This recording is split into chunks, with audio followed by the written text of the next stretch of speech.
Hello commandos, welcome to Biomentors classes online. I am doctor Jitendra Singh. तो चलिए सफर में आगे बढ़ते हैं। तो अभी तक क्या देखा हमने? अभी तक हमने देखा कि बायोलॉजी का मतलब क्या, साइंस का मतलब क्या, हमारी अर्थ पर जो है वो लाइफ कैसे बनी, फर्स्ट सेल किस प्रकार से बनी होगी उसके बारे में बात किया हमने एक्सपेरिमेंटल एविडेंसेस के बारे में बात किया, हमने मिलर का एक्सपेरिमेंट देखा, हमने ओपेरिन हेल्डाने का कॉन्सेप्ट देखा हमने, और फिर फाइनली हम समझ गए कि हमारी अर्थ पर लिविंग बीइंग कैसे बना होगा।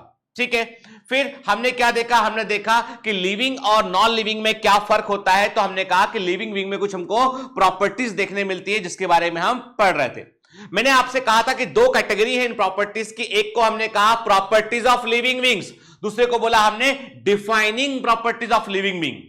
कुछ कमांडोज इस वर्ड को लेकर कंफ्यूज रहे। उन्होंने कहा कि सर हमको अभी भी समझ में नहीं आ रहा है कि डिफाइनिंग प्रॉपर्टीज का मतलब क्या है और कैसे ये दूसरी प्रॉपर्टी से अलग है। देखो बेटा, प्रॉपर्टीज बोले तो ऐसे कैरेक्टर जो आपको लिविंग बीइंग में देखने मिलेंगे, ठीक है, दे मे और may not be present in non living being, non living things. ठीक है, मतलब जब मैं केवल प्रॉपर्टी वर्ड यूज करता हूं तो मैं कहता हूं कि ऐसे कैरेक्टर जो आपको लिविंग बीइंग में देखने मिलेंगे ये नॉन लिविंग में हो भी सकते हैं, नहीं भी हो सकता है। जैसे हमने ग्रोथ की बात की, हमने कहा ग्रोथ लिविंग बीइंग में तो होता है पर नॉन लिविंग में भी हमको जो है ग्रोथ देखने मिलता है, भले ही से वो आउटसाइड से होता है उठ के, लेकिन हमें नॉन लिविंग में भी ग्रोथ देखने मिलता है। तो ग्रोथ इज ए प्रॉपर्टी। फिर हमने क्या कहा? हमने कहा कि रिप्रोडक्शन की हम बात करें, लिविंग बीइंग में रिप्रोडक्शन हमको देखने मिलता है, नॉन लिविंग में रिप्रोडक्शन देखने हमको नहीं मिलता है। पर कुछ लिविंग बीइंग ऐसे होते हैं जिनमें रिप्रोडक्शन नहीं भी होता है। Again it is a property. जब मैं वर्ड यूज करता हूं डिफाइनिंग प्रॉपर्टी, मतलब वो हमेशा ऑलवेज ऑलवेज ऑलवेज हमेशा लिविंग बीइंग के अंदर आपको देखने मिलेगा, कोई एक्सेप्शन नहीं होगा। नॉन लिविंग में कभी देखने नहीं मिलेगा। कोई भी लिविंग बीइंग ऐसा नहीं होगा जिसमें वो प्रॉपर्टी ना हो। That is the defining property, that is the unique characteristic, that is the exclusive characteristics. ठीक है, अब देखो बेटा, यहां पे जो वर्ड है, कुछ वर्ड बड़े काम के हैं जो हमको दिमाग में रखना है बेटा। जैसे मैंने आपसे कहा था ना, पिछली क्लास में हम रिप्रोडक्शन के ऊपर बात कर रहे थे, तो कुछ वर्ड आप दिमाग में रखिएगा अच्छे कि जैसे मैंने आपसे कहा ना कि जब हम कहते हैं डिफाइनिंग प्रॉपर्टी। ठीक है, हमने कहा डिफाइनिंग प्रॉपर्टी। ठीक है, तो हमने इसी डिफाइनिंग प्रॉपर्टी के लिए हम एक वर्ड और यूज कर सकते हैं, इसको बोल सकते हैं एक्सक्लूसिव कैरेक्टरिस्टिक। ठीक है ना? ठीक है, केवल लैंग्वेज का फर्क है, एक्सक्लूसिव कैरेक्टरिस्टिक भी कह सकते हैं इसको। क्लियर?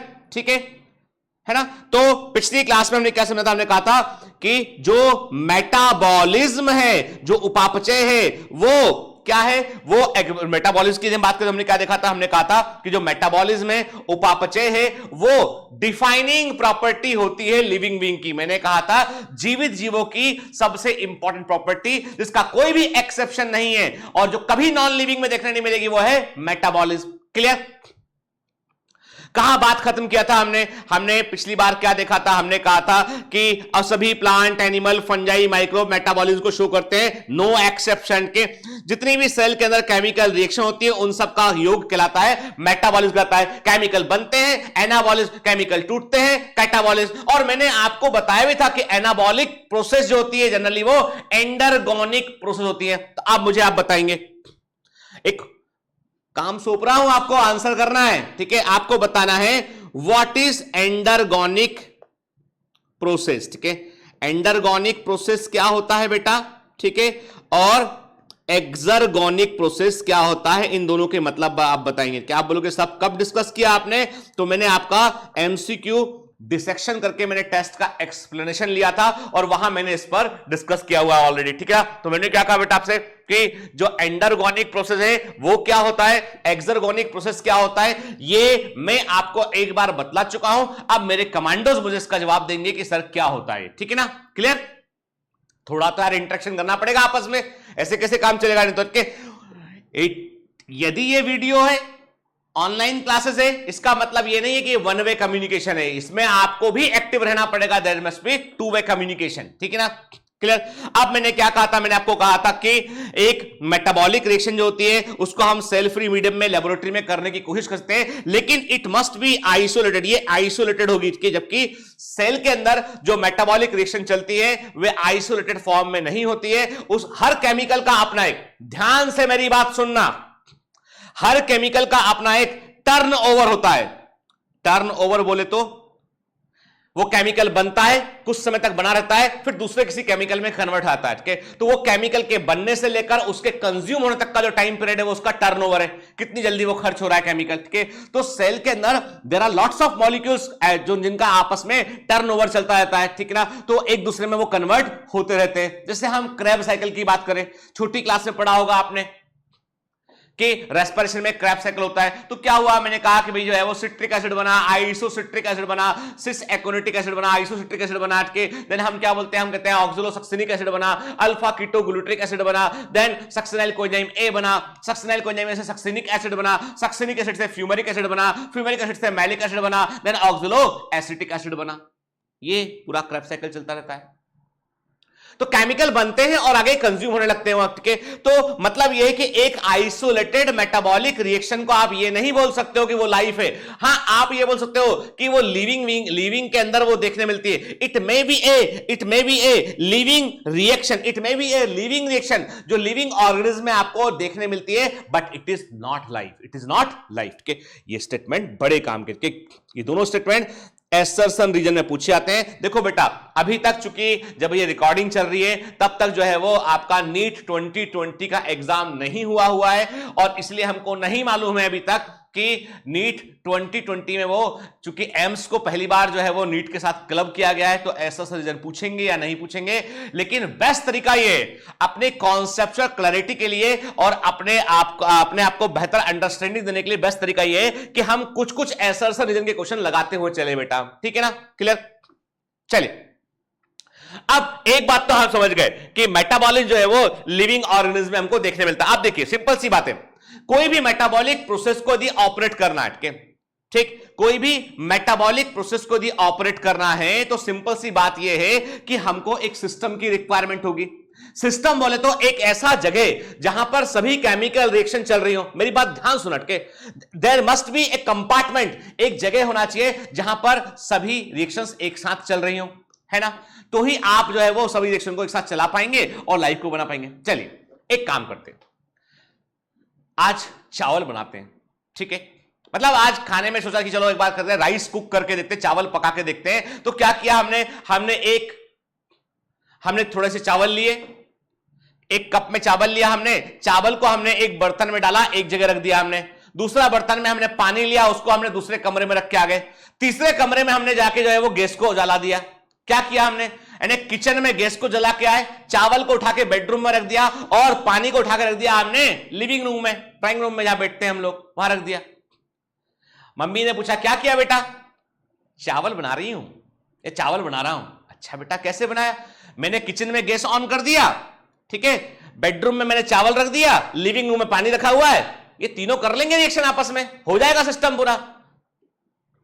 मम्मी ने कहा बेटा ऐसे कैसे हो जाएगा, सब चीजों को पहले कुकर में डालो, एक प्रेशर कुकर लो, कुकर में पानी डाला, चावल डाला, चावल से इतना ऊपर पानी रखना तो ही चावल पकेगा, समझ गए ना, ठीक है, डाला और डालने के बाद थोड़ा नमक डाला उसमें और फिर कुकर को बंद किया और गैस के ऊपर रख दिया, 2-3 सीटी आई, उसके बाद विसिल बजी उसकी, चावल पक गया।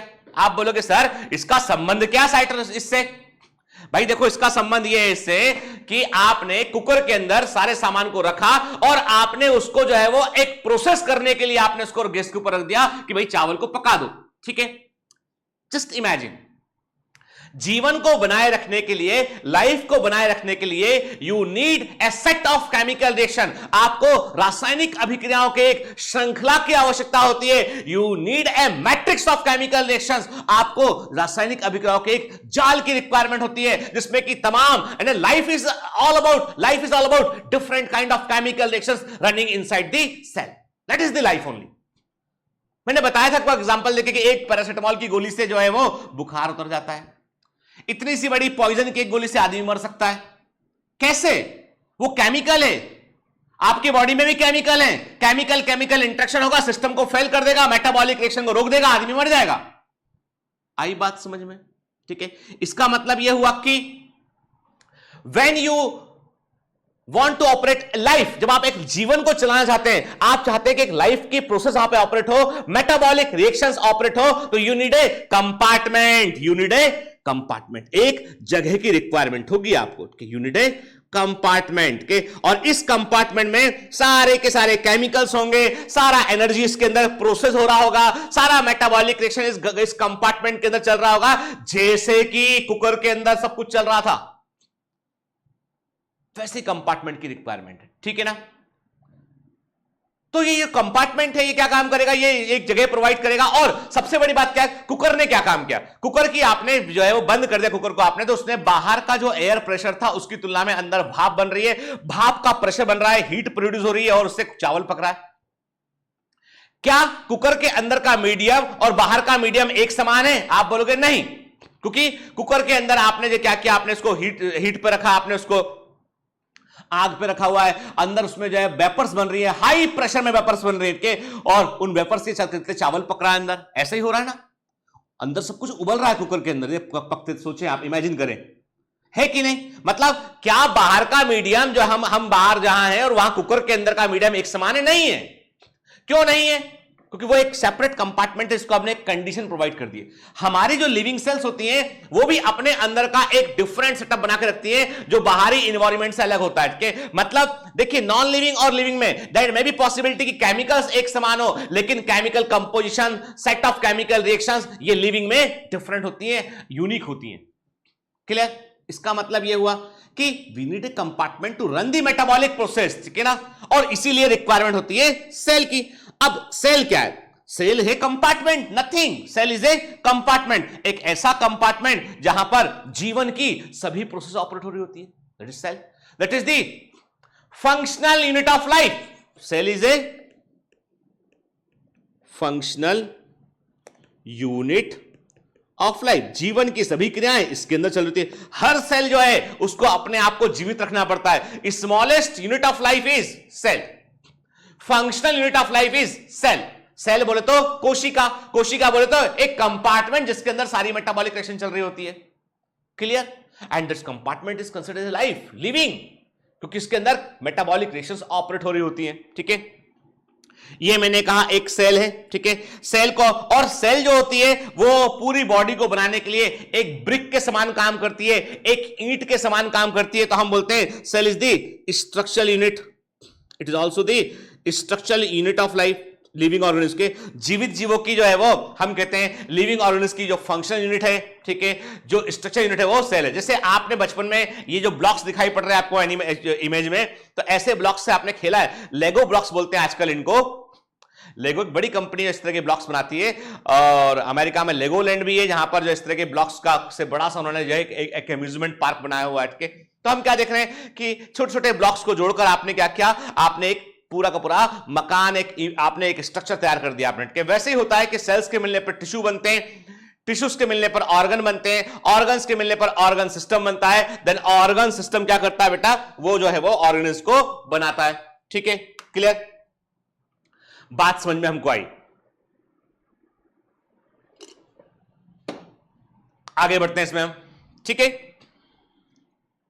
तो एक बात समझ गए, एटम्स मिलने पे मॉलिक्यूल बना, मॉलिक्यूल्स का एक कंपोजिशन ने जो है क्या किया, उसने एक ऑर्गेनेल को बनाया, एक सिस्टम को बनाया उसने, और ऐसे ऑर्गेनेल्स के मिलने पे एक सेल बना, सेल से टिश्यू बना, टिश्यू से ऑर्गन बना, ऑर्गन से ऑर्गन सिस्टम बना, देन ऑर्गेनिज्म बना। ठीक है, अब ये मॉलिक्यूल से सेल का बनना, ऑर्गेनेल का बनना, हम आगे आगे जब साइटोलॉजी पढ़ेंगे इसको डिटेल में हम समझेंगे। ठीक है, देखिए आपके सामने एक इमेज दिखाई पड़ रहा है, एक compartment, this is a cell, this is a cell. ठीक है, हमने क्या कहा, ये एक जो है वो हम एनिमल सेल देख रहे हैं, एनिमल सेल के, ये एक हमें एनिमल सेल दिखाई पड़ रहा है। ठीक है, अब क्या क्या देख रहे हो आप, देख रहे हो इसमें आपको न्यूक्लियस दिखाई पड़ रहा है, आपको इसमें जो है वो एंडोप्लाज्मिक रेटिकुलम दिखाई पड़ रहा है, लाइसोसोम दिखाई पड़ रहे हैं, राइबोसोम दिखाई पड़ रहे हैं, गोल्जी एपरेटस दिखाई पड़ रहा है, सेल मेम्ब्रेन दिखाई पड़ रही है, माइटोकॉन्ड्रिया दिखाई पड़ रहा है, साइटोप्लाज्म दिखाई पड़ रहा है। मतलब एक सेल के अंदर डिफरेंट डिफरेंट ऑर्गेनेल भी हमको दिखाई पड़ रहा है। क्या सिग्निफिकेंस है, क्या कैसे काम करते हैं, ये सब बाद में बात करेंगे। अभी हम इतना समझ गए हैं कि there is a boundary, cell membrane, जो इस कंपार्टमेंट की बाउंड्री है, जो अंदर इसके अंदर सब कुछ लिविंग कंटेंट प्रेजेंट है। व्हाटएवर जो भी कुछ लिविंग सेल के अंदर प्रेजेंट है उसको एक साथ हम क्या बोलते हैं, प्रोटोप्लाज्म कहते हैं। ठीक है, जो लिविंग सेल के अंदर ट्रूली अलाइव पार्ट है, जो वास्तव में जीवित भाग होता है, ट्रूली अलाइव पार्ट होता है, वो होता है प्रोटोप्लाज्म। उसे क्या बोलते हैं, उसको हम प्रोटोप्लाज्म बोलते हैं। क्लियर? ठीक है, जीव द्रव्य कहते हैं, protoplasm is the truly alive part of a living cell. ठीक है, चलिए आगे बढ़ते हैं एनसीईआरटी में हम। Perhaps the most obvious and technically complicated feature of all living organism is this ability to sense their surrounding or environment and respond to these environmental stimuli which could be physical, chemical or biological. very IMP। ठीक है, कम से कम इससे इस एक statement से 8 से 10 MCQ बनते हैं। ठीक है, और कम से कम ये स्टेटमेंट जो है वो 5 बार 5 टाइम्स एग्जाम के अंदर ये पूछा गया है। ठीक है, this is one of the important statement बेटा। ठीक है ना, याद रखना, और कंफ्यूज भी करता है। लिविंग ऑर्गेनिज्म की सबसे टेक्निकली सबसे कॉम्प्लिकेटेड फीचर कि कैसे काम करता है, इसको वैज्ञानिक साइंटिस्ट आज भी समझने की कोशिश कर रहे हैं। एक अमीबा है, मेरी बात सुनते जाइए कि पहले आप थोड़ा फोकस कीजिए मेरी बात पर, फिर हम समझेंगे। देखो बेटा, मैं हमेशा एक बात आपसे कहता हूं के, और मैं पूरे दिल से ये बात कहता हूं कि you are with Biomentors just to understand the concepts. जो काम मेरा काम यह है कि मैं कोई चीज को बांच दूं और आप उसे लिख लें, ये मेरा काम नहीं है। इसके कोई कारण है कि आपकी बुक्स में सब कुछ लिखा हुआ है, और there are multiple channels, multiple online platform जहां पर कि सबको ही पढ़ा रहे हैं कि यहां पर बायोमेंटर्स की खास बात है कि you should feel the biology, you should go feel the soul of the biology, you should feel the soul of the subject, चाहे फिजिक्स हो, चाहे केमिस्ट्री, चाहे बायोलॉजी हो। मतलब यहां पर पढ़ने के लिए आपको हम बोलेंगे नहीं, पढ़ने के लिए आप अंदर से स्वयं प्रेरित होंगे, सेल्फ इंड्यूस्ड होंगे आपके। ठीक, वैसा हम चाहते हैं आपके अंदर परिवर्तन, और होगा बेटा, जरूर होगा, मेरा पूरा यकीन है। और मैं जब भी मैं अपने पढ़ाने को, जब मैं आपको पढ़ाता हूं, आपसे मैं आपके लिए मैं एक लेक्चर रिकॉर्ड करता हूं के, तो मैं ये मानकर चलता हूं कि I am doing the god's work के, ईश्वर का एक मैसेज है मेरे को, और मैं उस ईश्वर के मैसेज को जो है, अल्लाह का एक मैसेज है, ईश्वर का मैसेज है, गॉड का मैसेज है कि मैं सबको एक मानता हूं, किसी से मैं कोई डिफरेंशिएट नहीं करता हूं। तो उनका मैसेज है मेरे पास कि ये इनमें से कुछ ऐसे बच्चे हैं जो इस देश में हेल्थ केयर का भविष्य है, के कुछ ऐसे बच्चे हैं आप में से जो हजारों लोगों की जान को बचाएंगे, कुछ ऐसे लोग हैं जो दूसरों के लिए काम करेंगे। समझ गए?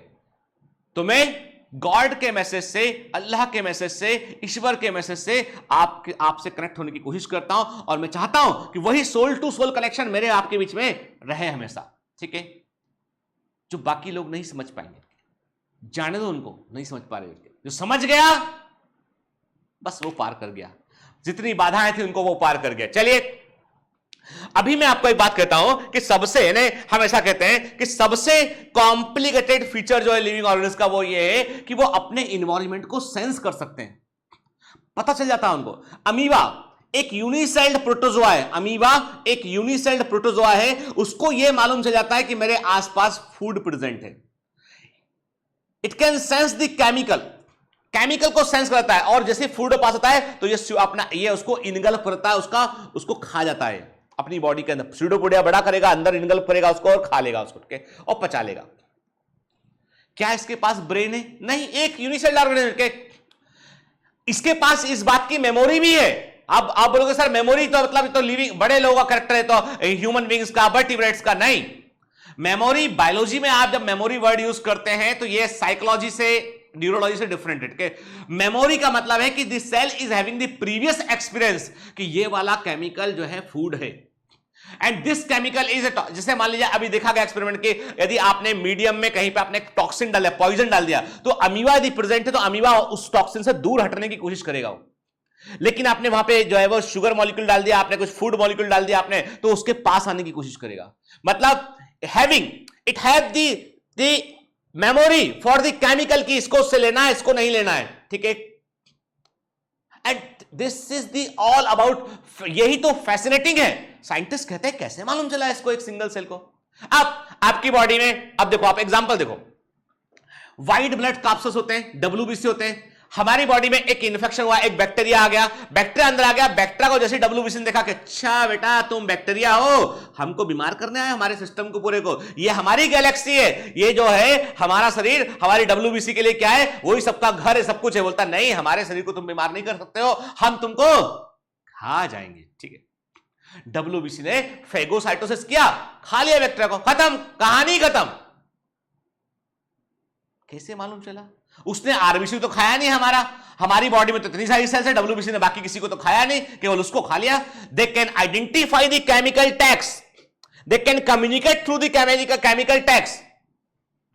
अद्भुत, आश्चर्यजनक, अमेजिंग, वंडरफुल, मतलब है।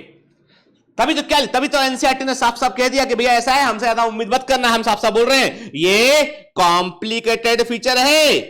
ठीक है, और इसका मतलब क्या है कि लिविंग ऑर्गेनिज्म अपने आसपास के इन्वायरमेंटल कंडीशन को, अपने आसपास की सराउंडिंग को वो सेंस कर सकते हैं, कि उसको जान सकते हैं।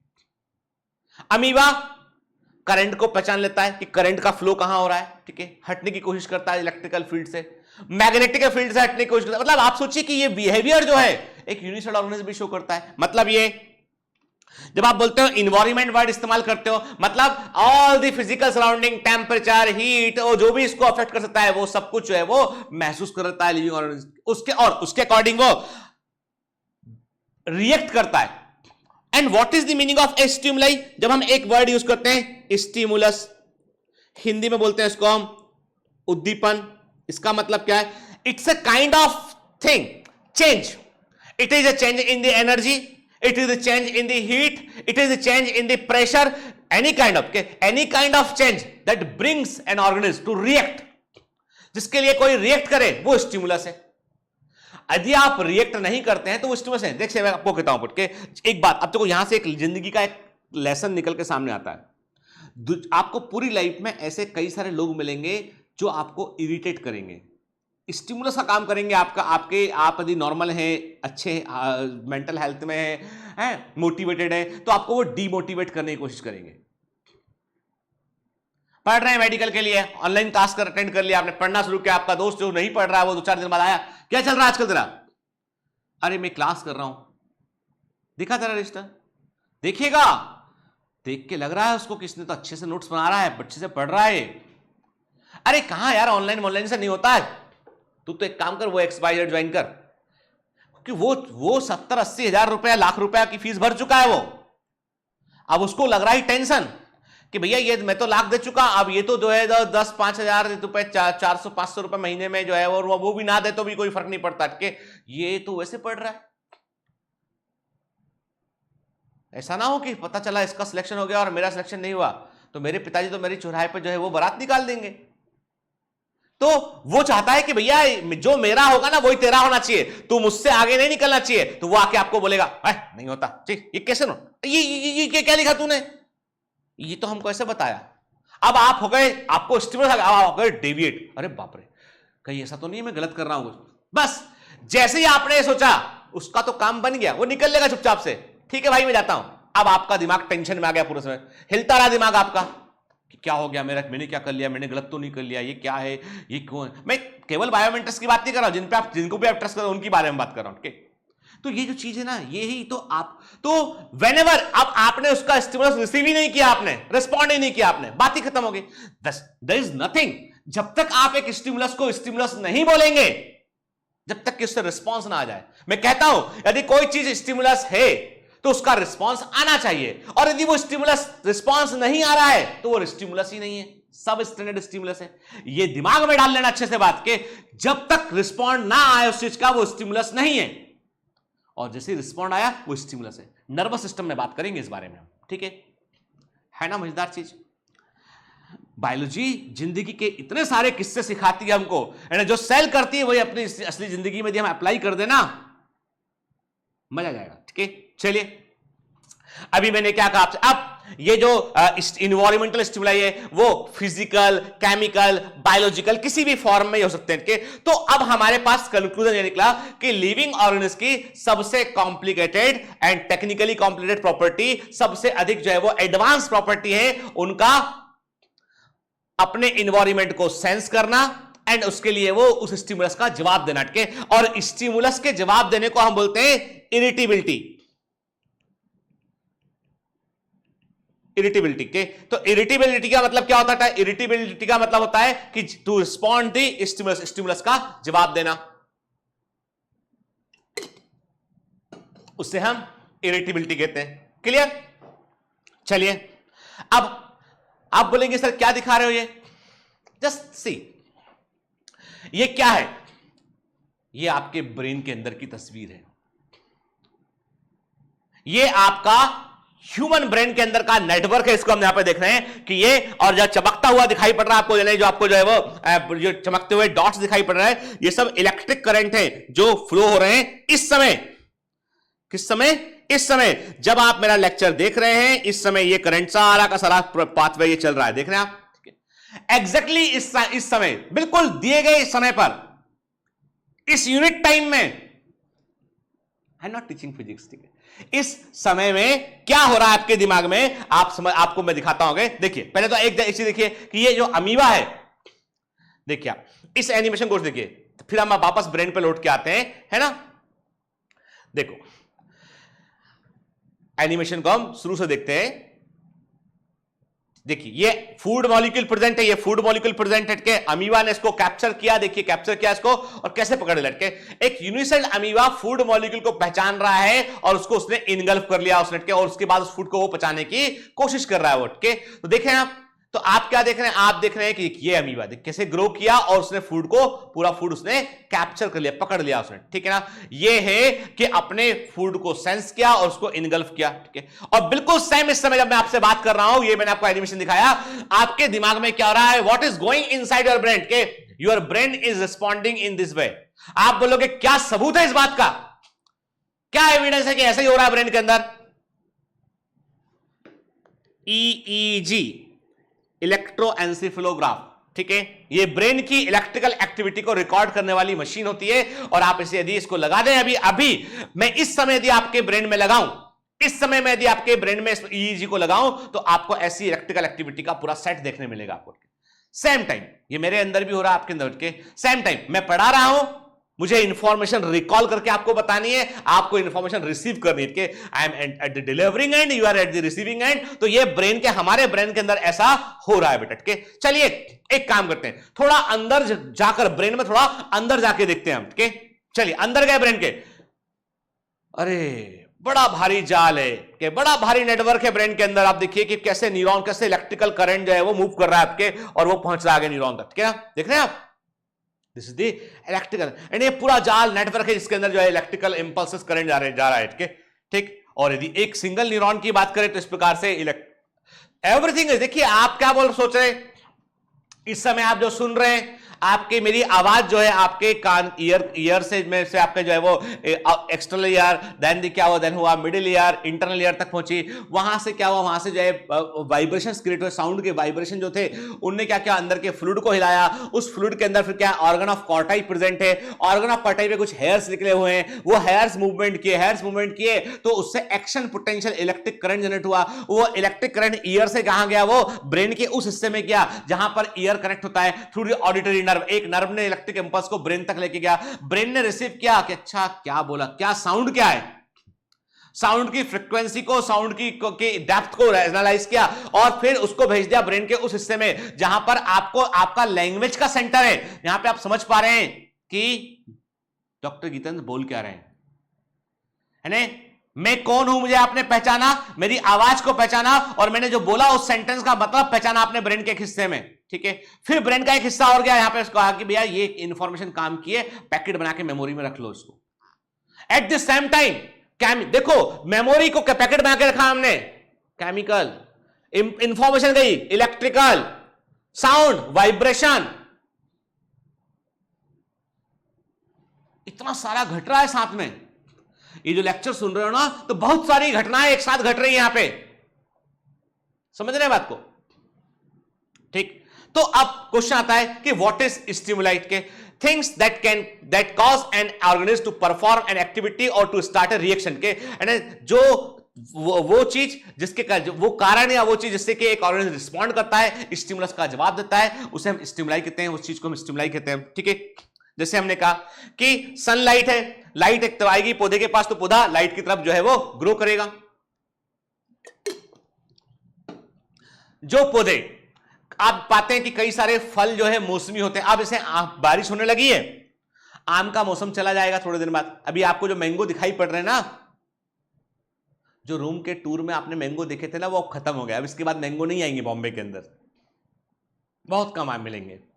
तो जो मौसम है बदल जाते हैं, गर्मी में अलग तरह के फल आते हैं, ठंड में अलग तरह के फल आते हैं। मतलब the plants have sense about the season, कि कब कोई जो है वो गर्मी में फ्लावरिंग करेगा, कोई ठंड में फ्लावरिंग करेगा। मतलब they can sense the photo period, ये प्रकाश काल को, फोटो पीरियड को, कि दिन लंबा है कि रात लंबा है। दिन लंबा है, रात छोटी है, मतलब गर्मी का मौसम है। दिन छोटा है, रात लंबी, मतलब ठंड का मौसम है, विंटर्स है। दिन बड़ा होगा, रात छोटी होगी, समर्स है। रात बड़ी होगी, दिन छोटा होगा, विंटर है। पहचान लेते हैं। एंड जो दिन और रात का जो डे लेंथ है, ध्यान से बात सुनिएगा, सब एग्जाम के क्वेश्चन है कि जो डे लेंथ है, दिवस लंबाई बोलते हैं, डे लेंथ, उसको सेंस कौन करता है? लीव्स। अब आप सोचिए, पौधे की पत्तियां इस बात को जानती हैं कि दिन लंबा है कि छोटा है। दिन लंबा होगा, स्टिमुलस को रिसीव करेंगे, फ्लावरिंग को इंड्यूस कर देंगे। Amazing, this is the beauty of biology. मजा लीजिए इसको पढ़ने का, जानिए रहस्य को, सीक्रेट्स को रिवील कीजिए कि क्या है जीवन। फॉरगेट अबाउट नीट, वो तो अपने आप निकलेगा, फोड़ के आ पाएंगे नीट में, चिंता मत कीजिए। Now it's all about learning. ठीक है, फिर इन्वायरमेंटल स्टिमुलाई के टाइप क्या होता है? मैंने कहा मैकेनिकल स्टिमुलाई, दबाव, प्रेशर, टच, छू देना, मोशन, साउंड, वाइब्रेशन, ग्रेविटी, ये इन्वायरमेंटल स्टिमुलाई में मैकेनिकल स्टिमुलाई है। थर्मल में बात करें, हीट, कोल्ड, इंफ्रारेडिएशन थर्मल में आते हैं। केमिकल की बात करें तो इंडिविजुअल टाइप ऑफ मॉलिक्यूल, जो भी डिफरेंट टाइप केमिकल है, वो भी जो है वो स्टिमुलस के रूप में काम करते हैं। भाई हमारी स्किन पे मान लो कोई एसिड का ड्रॉप गिर गया तो इरिटेशन होगा कि नहीं होगा? होगा। ठीक है, फिर electromagnetic, visible light, electricity, electric current के एंड मैग्नेटिज्म के, मतलब ये सब स्टिमुलस है। There is a big range of stimulus. ये देखिए ना आप, कितना बड़ा रेंज है। स्टिमुलाई कोई ऐसा नहीं कि केवल छू दिया वही स्टिमुलस है, कि फूड अकेला स्टिमुलस है, नहीं। फूड क्या है? केमिकल है। क्लियर? पहले तो ये बताओ, ट्रूली बायोलॉजी से थोड़ा बहुत प्रेम हो रहा है कि नहीं हो रहा है? ठीक है, मत कीजिए बायोमेंटर से प्रेम, मत कीजिए मुझसे प्रेम, पर बायोलॉजी से तो प्रेम करना पड़ेगा आपको। वही तो ऐसा है, 90 क्वेश्चन आते हैं, फोड़ के आना 360 आउट ऑफ 360। समझ गए? आपको लगता है कि ये नहीं, हर चैप्टर में ऐसी कहानियां छिपी हुई हैं। Every chapter is connected with a story, dots हैं, उनको कनेक्ट करना है। The entire biology is like a beautiful story. बताइए, अब आप समझ गए बात को कि स्टिमुलस क्या होता है ना? क्योंकि केवल रटना नहीं है कि स्टिमुलस के कोई चीज होती है। स्टिमुलस मतलब मैंने कहा ना, कोई भी ऐसा चीज को लेकर लिविंग ऑर्गेनिज्म रिस्पॉन्ड करे, चाहे वो प्रेशर हो, टच हो, मोशन हो, साउंड हो, वाइब्रेशन हो, ग्रेविटी का इफेक्ट हो, हीट हो, कोल्ड हो, इंफ्रारेड रेडिएशन हो, इंडिविजुअल टाइप ऑफ मॉलिक्यूल्स हो, विजुअल लाइट हो, इलेक्ट्रिसिटी हो, मैग्नेटिज्म के, these all are the environmental क्या? स्टिमुलस। ठीक है, फिर चलिए कुछ टेक्निकल वर्ड पर मैंने कहा, stimulus, anything in the environment that causes an organism to react। अब देखिए एग्जांपल्स क्या दिखाई पड़ा। आप जो कनेक्टेड इमेज है उसको कर दी, क्या हो रहा है इमेज में? व्हाट हैपेंस कि उस इमेज में आदमी ने क्या किया, पानी गर्म किया एक बर्तन में लेके, और उसने गलती से बर्तन को छू दिया। उसने एकदम उसकी बॉडी, उसको आया उसकी, अरे तो बहुत गर्म है, जल जाएगा हाथ, छोड़ दिया उसने, छोड़ दिया, बर्तन नीचे गिर गया, हाथ छोड़ दिया उसने। ये बात जरूर है कि हम नर्वस सिस्टम में बोलेंगे कि रिफ्लेक्स एक्शन हुआ, लेकिन एक्चुअली में प्रोसेस क्या था इसका? हीट स्टिमुलस था, लिया, सेंस किया कि अरे तो बहुत गर्म है, छोड़ दिया, बॉडी ने रिस्पॉन्ड किया, स्टिमुलस रिस्पॉन्स। क्लियर? क्लियर? इसी को जो एडवांस लेवल पे आके बात करेंगे, नर्वस सिस्टम में बात करेंगे, तब बोलेंगे हम रिफ्लेक्स एक्शन बोल देंगे। ठीक है, तो इरिटेबिलिटी का मतलब क्या है? The ability of living thing to respond to stimuli.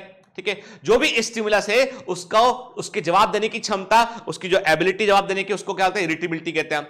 और लिविंग ऑर्गेनिज्म अपने अंदर अंदरूनी लिविंग ऑर्गेनिज्म जो है हमेशा ट्राई करते हैं कि उनके अंदर का जो केमिकल कंपोजिशन है वो हमेशा बना रहे, वो डिस्टर्ब ना हो। इस प्रोसेस को बोलते हैं हम होम्योस्टेसिस कहते हैं कि होम्यो मतलब सम, स्टेसिस मतलब स्थिति, बताया था मैंने आपको, ठीक है, क्लियर। तो अब देखिए मैंने आपसे कहा ना कि memory, biological memory can be defined as a sustained cellular response to a transient stimulus के, एक स्टिमुलस जब जो आता है जिसके बारे में सेल समझ जाती है कि इस स्टिमुलस का जवाब मुझे ऐसे देना है, that is the cellular memory के। आप देख सकते हैं कि यहां पर देखिए कि एक स्पोर्ट के, अब यहां पर आप पहले वाली इमेज में आप क्या देख रहे हैं, आप देख रहे हैं एक ऑर्गेनिज्म है जिसको हम बोलते हैं कि हमने क्या देखा कि हम देख रहे हैं एक ऑर्गेनिज्म है, एक एल्गी है, वो रिप्रोड्यूस कर रही, मान लीजिए। तो मैंने क्या कहा आपसे कि क्या देखा हमने कि वो यदि सब कुछ ठीक रहेगा, सब कुछ ठीक रहेगा तो वो क्या करेगी, वो जो है सिंपल सा जो है वो अपना रिप्रोडक्शन जब करेगी तो एल्गी जो है यूनिसेल एल्गी का ग्रुप है पूरा का पूरा, वो जब रिप्रोडक्शन करेगा तो फ्रेगमेंटेशन करेगा, टुकड़े टूटेंगे, टूटे टुकड़ों से नया नया एल्गी का ग्रुप बन जाएगा। लेकिन जब नाइट्रोजन और लाइट की डिफिशियंसी होगी तब वो सेक्सुअल रिप्रोडक्शन करेगी, ठीक है। और क्या करेगी वो, सेक्सुअल रिप्रोडक्शन, जब नाइट्रोजन, और देखिए इसका मतलब the algae understand the deficiency of nitrogen and light. कैसे मालूम चला, there must be some memory कि लाइट नहीं है, नाइट्रोजन की कमी है, तो इस समय सेक्सुअल रिप्रोडक्शन करके अपने आप को स्पोर में कन्वर्ट कर लो, बचा के रख लो, ठीक है, जाइगोस्पोर। फिर जब क्या देखा हमने, कहा स्पोर जब कंडीशन ठीक होगी तो स्पोर जो है वो जर्मिनेट होगा और नई एल्गी को प्रोड्यूस करेगा के। तो क्या हम इतना देखिए, अभी आप इस इमेज के डिटेल में मत जाइए क्योंकि ये आगे पढ़ने वाली चीजें बढ़ के। अभी मैंने आपको सिर्फ इतना बताया कि एक बात याद रखिए, जो आप सोच रहे थे ना कि मेमोरी का मतलब है कि हमने चीजों को याद करके बोल दिया, ये तो हमारा एक एस्पेक्ट है लाइफ का, ह्यूमन बींग्स के लिए, हायर एनिमल्स के लिए। सेल के लेवल पर भी मेमोरी होती है, जो क्या होता है इसका देखिए यहां पे उसके लिए एक्चुअल वर्ड है biological memory. The biological memory can be defined as a sustained cellular response to a transient stimulus, ठीक है ना, क्लियर। एक स्टिमुलस के लिए कोशिका जैसे रिस्पॉन्ड करती है और बार बार वैसे ही रिस्पॉन्ड करती है, that is the biological memory, ठीक है ना। आप देख रहे हैं यहां पे क्लेमाइडोमोनास एल्गी आपको दिखाई पड़ रही है, जो लाइट के अकॉर्डिंग मूव करती है, it can sense the light, it can sense the nitrogen deficiency, ठीक है। We sense our environment through our sense organ के, हम अपने इन्वायरमेंट को सेंस ऑर्गन के थ्रू सेंस कर सकते हैं, के we sense our environment through our sense organ के। देखिए हमारी बॉडी में सेंस ऑर्गन है, अब ये क्या होता है हम देखते हैं आगे के। फिर plant respond to external factor like plant light को, वाटर को, टेम्परेचर को, दूसरे ऑर्गेनिज्म की प्रेजेंस को, पॉल्यूटेंट्स को भी सेंस कर सकते हैं के। सभी ऑर्गेनिज्म प्रोकैरियोटिक से लेकर मोस्ट कॉम्प्लेक्स यूकैरियोटिक तक, वो सब के सब अपने आसपास के इन्वायरमेंट को सेंस कर सकते हैं, उसको वो रिस्पॉन्ड कर सकते हैं। इसका मतलब it is a defining property, मतलब कोई एक्सेप्शन नहीं है इसका। Every organism can sense its surrounding and respond to the stimulus के। इसका मतलब यह हुआ कि it is a defining property, ठीक है। मैंने बताया आपको फोटो पीरियड की गर्मी के को कैसे लीव्स कैसे सेंस करती है फोटो पीरियड को, ये बात किया अभी हमने, ठीक है। फोटो पीरियड को प्लांट्स भी सेंस करते हैं। देयर आर सम एनिमल, कुछ एनिमल है जो एक पर्टिकुलर सीजन में ही जो है वो ब्रीडिंग करते हैं, पर्टिकुलर सीजन में ही जो है वो रिप्रोड्यूस करते हैं, मतलब they can sense the photo period also, ठीक। हमारी बॉडी में जो सेंस ऑर्गन है वो है, हमने कहा सुनने के लिए, हियरिंग के लिए जो है हमने कहा ईयर्स हैं, ठीक है। ईयर के अंदर पूरा का पूरा जो है वो सिस्टम होता है, ऑर्गन ऑफ कॉर्टा, ये सब तो हम पढ़ेंगे आगे बेटा सेंस ऑर्गन में। विजन, आंखें हैं देखने के लिए, स्मेल के लिए जो नजल एपिथेलियम है, हम देखते हैं यहाँ पे जो है वो हमारे नजल एपिथेलियम में जो ऐसे सेंसरी पार्ट्स हैं जो स्मेल को कर सकते हैं, कि जो ऑल्फैक्टरी रिसेप्टर्स प्रेजेंट है वहां पे। देन हमारे ईयर में इक्विलिब्रियम के लिए भी जो है वो जो है सेमी सर्कुलर कैनाल्स, पूरा इक्विलिब्रियम के लिए ऑटोकाइट पार्टिकल्स प्रेजेंट है, टच रिसेप्टर्स हैं, टेस्ट के लिए रिसेप्टर्स हैं, मतलब हमारी बॉडी में भी जो है वो देयर आर सेंस ऑर्गन, जिसके चलते हम अपने आंखें बंद कर लीजिए, आंखें बंद कर लीजिए, क्या आपको कुछ दिखाई पड़ रहा है? नहीं ना, you can not see without opening eyes.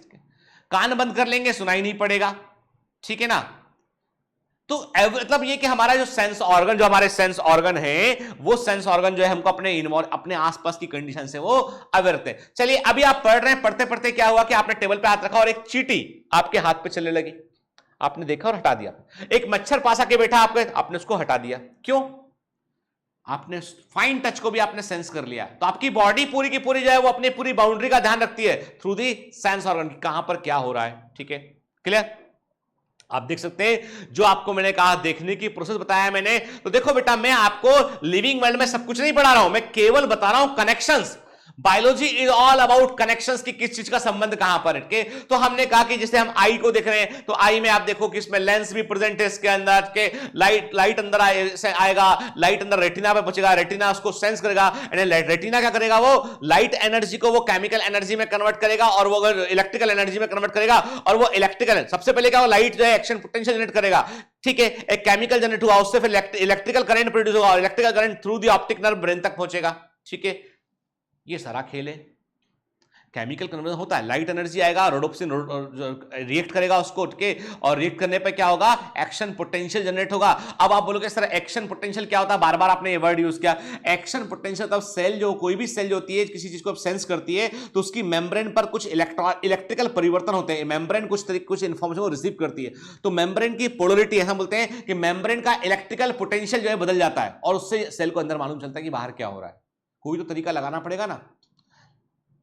आप बोलोगे सर थोड़ा और बताओ, बिल्कुल बताऊंगा मैं आपको नर्वस सिस्टम में। अभी आगे बढ़ते हैं। देख रहे हैं आप देख रहे हैं कि आपने एक प्लांट को कहीं रखा हुआ है और उसमें केवल एक तरफ से सनलाइट आ रही है, पूरे प्लांट लाइट की तरफ उड़ गए। क्या कहा इसको आपने बोला इसको फोटोट्रॉपिज्म। फोटोट्रॉपिज्म, प्रकाश की ओर मुड़ना। ठीक है, क्लियर? ठीक है, आपने एक गमले को तिरछा, आपने एक गमला लिया, गमले को आपने ऐसा कर दिया, आड़ा कर दिया आपने इसको। ठीक है, हॉरिजॉन्टल कर दिया आपने।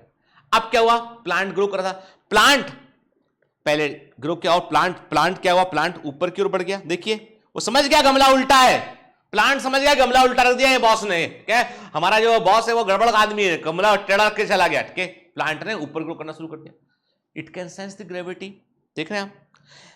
इंसेक्टिवरस प्लांट, कीटभक्षी पौधे।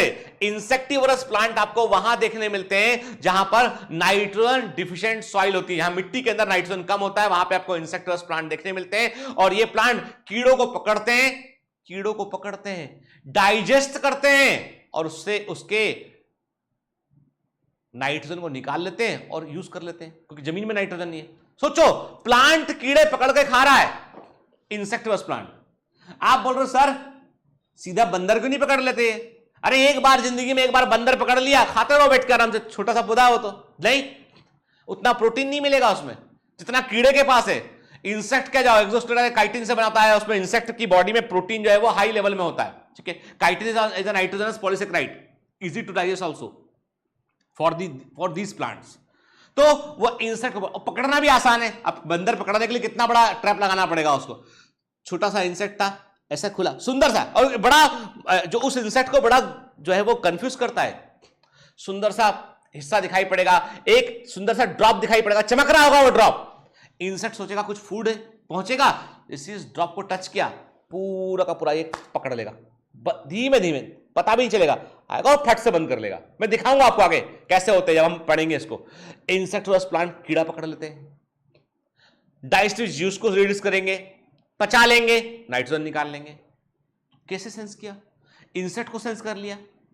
ठीक है, मतलब इट्स ऑल अमेजिंग। मैं बार बार आपसे बोल रहा हूं, वर्ड यूज कर रहा हूं, मैं बोल रहा हूं ना कि आप इसको मजा लीजिए। ठीक है, ज्यादा दिमाग मत, ये सोचिए कि आप कोई कहानी सुन रहे हैं, इट्स लाइक एन एपिसोड। अरे यार, हम कितने टीवी में एक बड़ा खतरनाक एपिसोड मैंने देखा कि एक बार मम्मी कभी देख रही थी, नागिन।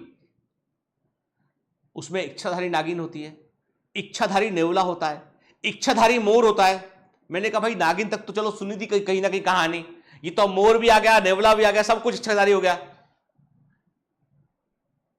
इतनी वाहियात और बकवास कहानी सुनने से अच्छा है, ऐसे एपिसोड देखने से अच्छा है कि भाई मजा ले बायोलॉजी का, है कि नहीं? ठीक है। कई लोग, एक बहुत बड़ा यूट्यूबर है, उसके बारे में बहुत अभी विवाद हुआ कि ऐसा बोल दिया टिकटॉकर। रियली यू थिंक कि जो बहुत पॉपुलर है वो हो सकता है कि कुछ लोगों को एंटरटेन करता हो, but can you get anything scientific from this that thing? ये बड़े दुख की बात है कि जो है बहुत अच्छा जो कंटेंट है, जो लाइफ के लिए इंस्पायरिंग है, जो आपके जीवन की दिशा बदल सकता है, जो आपके अंदर के आपके अंदर के प्रकाश को जो बढ़ा सकता है, आपको अंदर से इग्नाइट कर सकता है, उस कंटेंट को लोग ज्यादा वैल्यू नहीं देते हैं। दुर्भाग्य की बात है। और ये एक अच्छी बात इसलिए भी है, एक अच्छी बात भी इसमें इसलिए लीडर्स बड़ी संख्या में नहीं होते हैं, लीडर्स कम संख्या में होते हैं। जो समाज को दिशा देने वाले लोग हैं, बड़ा काम करने लोग कम संख्या में होते हैं। पर चलिए, एक अलग मुद्दा है, उस पर बातें। अभी इतना मैं आपसे बोल रहा हूं कि प्लीज फील द बायोलॉजी, महसूस कीजिए इसको कि कितना मजेदार सब्जेक्ट है। क्लियर? देखिए, बैक्टीरिया, आप देख रहे हैं बैक्टीरिया प्रेजेंट है, और WBC हमारे व्हाइट ब्लड कैप्सूल कैसे खा रहे बैक्टीरिया के, देख रहे हैं छोटे छोटे आपको दिखाई, जहां बैक्टीरिया लिखा, ये बैक्टीरिया है और ये हमारे व्हाइट ब्लड कैप्सूल खा गए उसको पकड़ के, उन्होंने खत्म कर दिया इन्फेक्शन। ठीक है, कैसे सेंस किया, कैसे मालूम चलेगा कि ये बैक्टीरिया है? They have biological memory. Clear?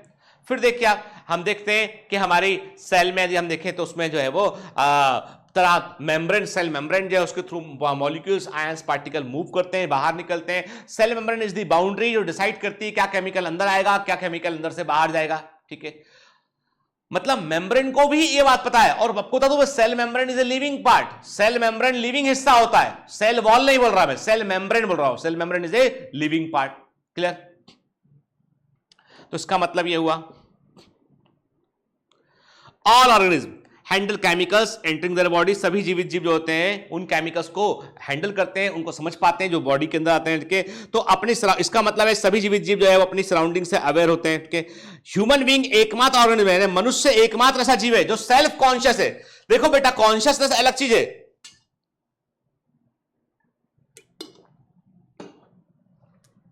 Self consciousness अलग चीज है। मनुष्य एकमात्र ऐसा जीव है, इसको अपने बारे में जानकारी है, इसको जो अपने बारे में अवेयर है। बाकी ऑर्गेनिज्म के पास कॉन्शियसनेस है, जो अपने सराउंडिंग से अवेयर है कि आसपास क्या हो रहा है। दे डोंट, यानी दुनिया में आपको कोई ऐसा एनिमल नहीं दिखेगा जो सुबह सोकर उठने के बाद सबसे पहले आईना देखता हो। गए बाथरूम में गए, ब्रश किया, आईना देखा, बाल बाल ठीक किए अपने के, कहीं बाहर जाने के पहले तैयार हो गए, कहीं बाहर जाने के पहले अपना गेटअप ठीक किया है कि नहीं? मतलब आदमी को इस बात से फर्क पड़ता है कि मैं कैसा दिख रहा हूं, मैं कैसा हूं, सोचता है। ठीक है, मतलब, और यही सेल्फ कॉन्शियसनेस है कि आदमी को अपने खुद के बारे में आत्मबोध है, अपने बारे में जानकारी है। अब यहां पे भी दो चीजें कि यदि आप बहुत ज्यादा सेल्फ कॉन्शियस हैं तो वो साइकेट्रिक प्रॉब्लम हो सकती है, वो एक अलग मुद्दा है। अभी तो हम सिर्फ बायोलॉजी के पॉइंट ऑफ व्यू से बात कर रहे हैं कि ह्यूमन बीइंग्स एकमात्र ऐसे एनिमल है जो अपने बारे में जानकारी रखते हैं।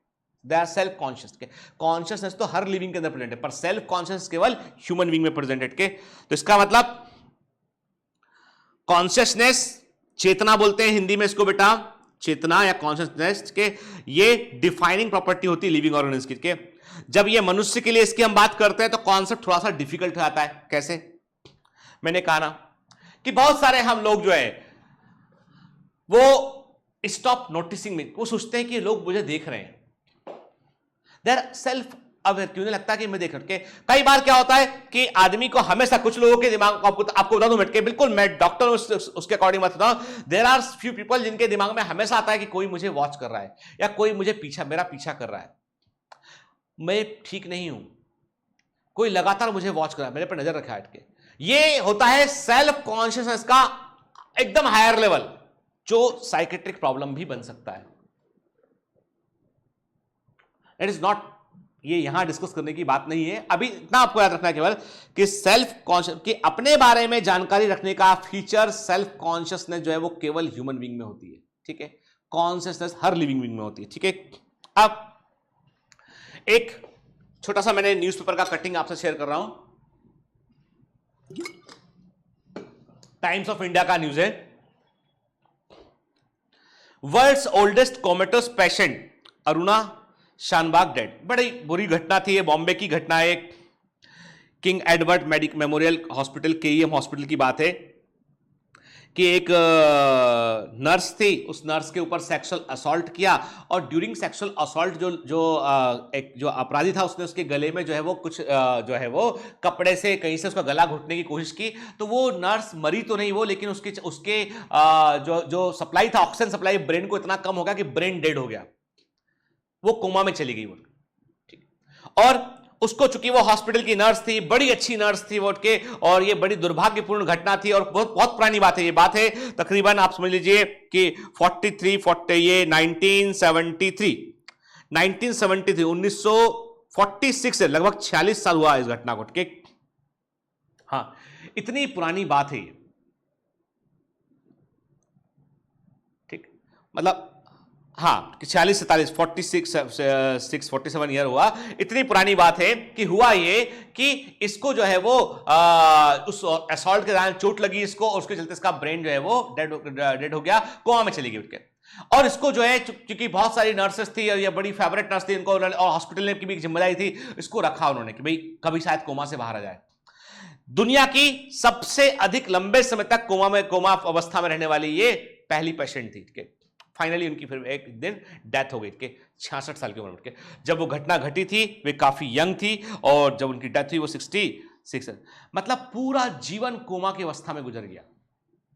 बहुत डिबेट किया लोगों ने कहा कि ये जिस व्यक्ति को कोमा होता है वो डेड है या लिविंग है, जिंदा है कि मरा हुआ है, क्यों हॉस्पिटल का एक बेड ऑक्यूपाई कर रखा है, ऐसा वैसा बहुत सारे मुद्दे होते हैं यहां पे। प्रश्न ये उठता है कि एक कोमेटोस पेशेंट जिसको आप बाकायदा न्यूट्रिएंट दे रहे हैं, आप सप्लाई दे रहे हैं, ब्लड ग्लूकोज दे रहे हैं, वो बॉडी यूज कर रही है। सोचिए ना कितना, 42 ईयर जो है तकरीबन वो है घटना जो है न्यूज की क्या जो आर्टिकल ये भी पुराना हो चुका अब तो, 42 ईयर, आज से 4-5 साल पहले ये न्यूज आया था। 42 ईयर तक वो जो है वो पेशेंट की बॉडी जीवित रही, आपने उसको केवल सप्लाई फूड की, क्योंकि वो खाने में सक्षम नहीं थी, आपने ब्लड सप्लाई सब आपने दिया, हार्ट भी काम करता रहा उसका, नर्वस सिस्टम भी सब कुछ उसका काम कर रहा था, उसका ब्रेन छोड़ के केवल ब्रेन डेड हो चुका था। It's a brain dead condition. ठीक है, इसको बोलते हैं वेजिटेटिव स्टेट बोलते हैं ह्यूमंस के लिए।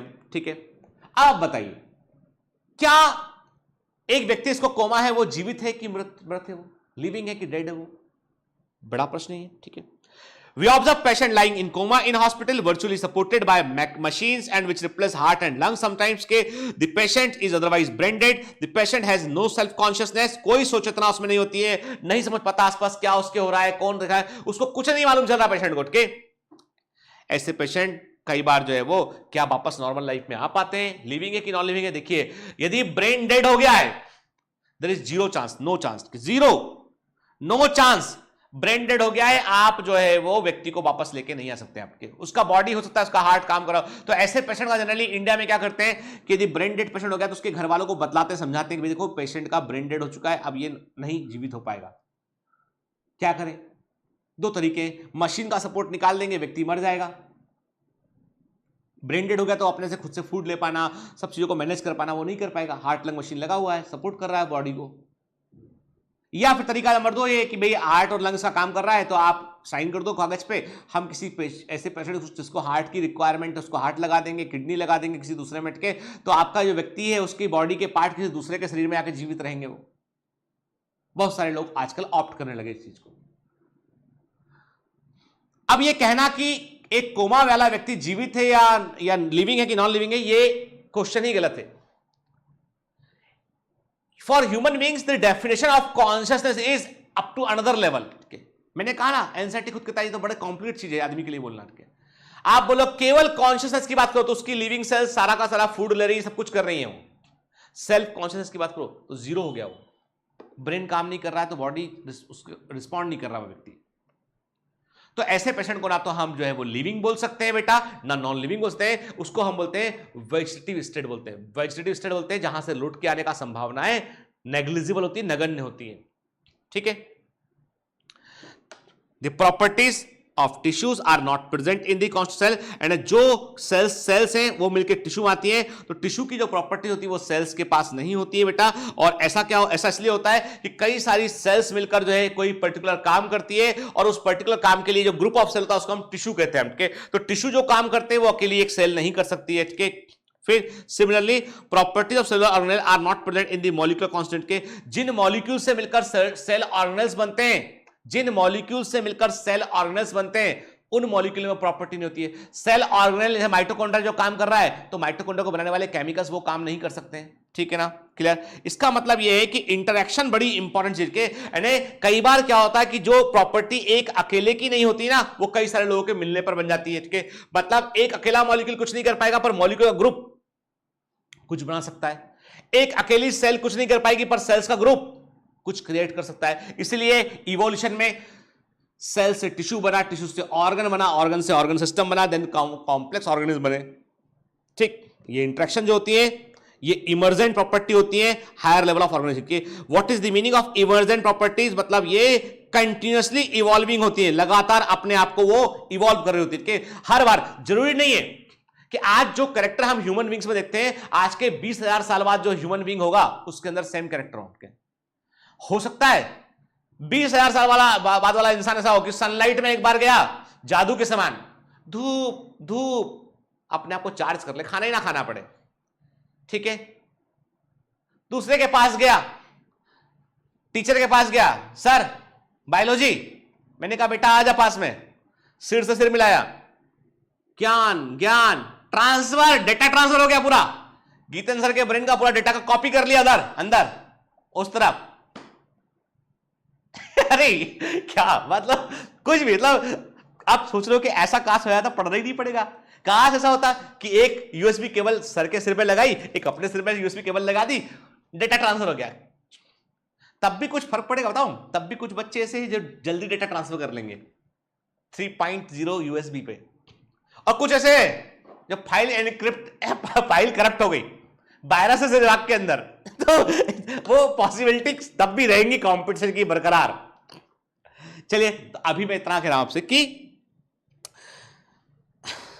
मजा आता ना इमेजिन करने में। अभी भी मैंने आपसे कहा कि जो इमर्जेंट प्रॉपर्टी है लिविंग ऑर्गेनिज्म की, वो वास्तव में लगातार इवॉल्व कर रही है। तो मैं कहने का मतलब ये हुआ कि this phenomena is true in hierarchy of organisational complexity in all levels के।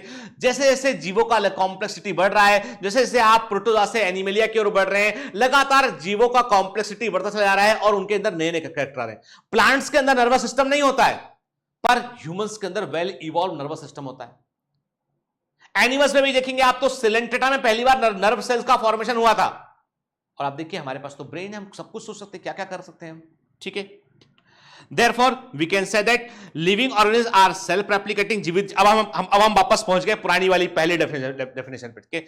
लिविंग ऑर्गेनिज्म सेल्फ रेप्लिकेटिंग होते हैं, इवॉल्विंग होते हैं, सेल्फ रेगुलेटिंग होते हैं, इनका सेल्फ रेगुलेटिंग इंटरेक्टिव सिस्टम होता है। मतलब ये अपनी कॉपी को तैयार कर सकते हैं, अपने आप को इवॉल्व कर सकते हैं, अपने आप को डेवलप कर सकते हैं। प्रोग्रेसिव इवोल्यूशन, मतलब this is also a property of living organism, that is the progressive evolution. ये लिविंग की प्रॉपर्टी है और डिफाइनिंग प्रॉपर्टी है, लगातार इवॉल्व करते हैं। Biology is the story of life on earth, biology is the story of evolution of living organism on earth. अब देखिए, हमने एनसीईआरटी ने डेफिनेशन निकाल के बताया, उसने एनसीईआरटी ने कहा कि याद कर लो भैया कि biology story of life on the earth, biology is the story of evolution of living organism on earth. ठीक है, all living organism present, past and future, सभी जीवित जीव, चाहे पहले के रहे हो, चाहे आने वाले समय के हो, आज के हो, वो एक दूसरे से जुड़े हुए हैं क्योंकि वो एक समान जेनेटिक मेटेरियल को शेयर करते हैं। सबके पास अनुवांशिक पदार्थ डीएनए होता है, इसमें ही थोड़ा बहुत परिवर्तन है, इसके अंदर ही परिवर्तन है।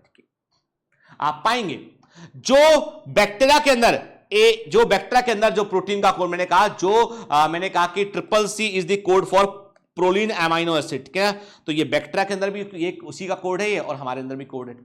एक एमिनो एसिड की सूचना जो बैक्टीरिया के अंदर है वही ह्यूमन बींग्स के अंदर है। इसलिए जेनेटिक इंजीनियरिंग पॉसिबल है। Why genetic engineering is possible? क्यों हम जो है वो जेनेटिक इंजीनियरिंग से हम जो है मनुष्य का इंसुलिन हम बैक्टीरिया से क्यों बनवा पाते हैं? क्योंकि कारण ये है कि बैक्टीरिया के पास भी कोड वही है। ठीक है, हम अपना डीएनए का इंफॉर्मेशन उसमें बैक्टीरिया में डाल देंगे तो बैक्टीरिया हमारे लिए प्रोटीन को बना देगा। ठीक है, एविडेंस इस बात का है। ठीक है, क्लियर?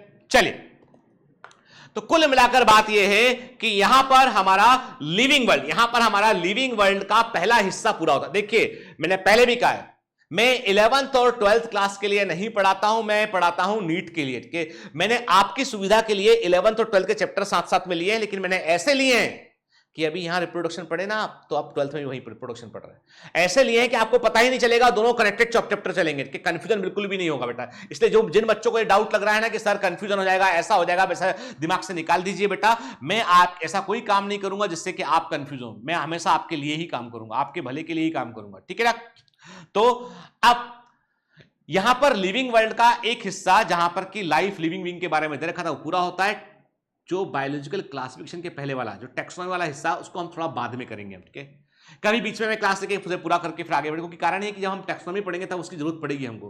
तो अभी हम क्या करेंगे, अभी हमारा लिविंग वर्ल्ड का आधा चैप्टर पूरा होकर वो आपको ऑन गोइंग में दिखाएगा अभी, पर यहां रुक जाएंगे हम। यहां से हम इंटर करेंगे अब सेल में, क्योंकि हम सब कुछ समझ चुके हैं सेल के बारे में। तो अब हम यहां पर सेल को पढ़ना शुरू करेंगे। मतलब नेक्स्ट क्लास से जो आपका चैप्टर शुरू होगा वो होगा cell the unit of life, ठीक है? पढ़ते रहना है, लगातार मेहनत करते रहना है, किसी तरह के डेविएशन में नहीं आना है बेटा, ठीक है? भरोसा रखना है अपने आप पर, बायोमेंटर्स पर, पूरी टीम पर। आपको चैप्टर का जो भी सीक्वेंस पढ़ना हो, everything is available on Biomentors, on YouTube also, on जो है एप्लीकेशन ऑल्सो, ठीक है? आपके ऊपर है। फिर बहुत सारे बच्चों का बोलना है सर सब्सक्रिप्शन, तो बेटा देखो ऐसा है कि इतना बड़ा सेटअप चलाने के लिए we need some help from your side. तो subscription is like a contribution. आप लेते हैं तो आप हमारी मदद करते हैं, नहीं भी लेते हैं तो आप लेक्चर पूरा फ्री देख सकते हैं, कि we are not selling any lecture to anyone, के हमारे लेक्चर सब कुछ सबके लिए ओपन है बेटा, ठीक है? और पूरा सिलेबस ओपन है, क्लियर? तो चिंता मत कीजिए, पढ़ते रहिए, मेहनत करते रहिए। All the best.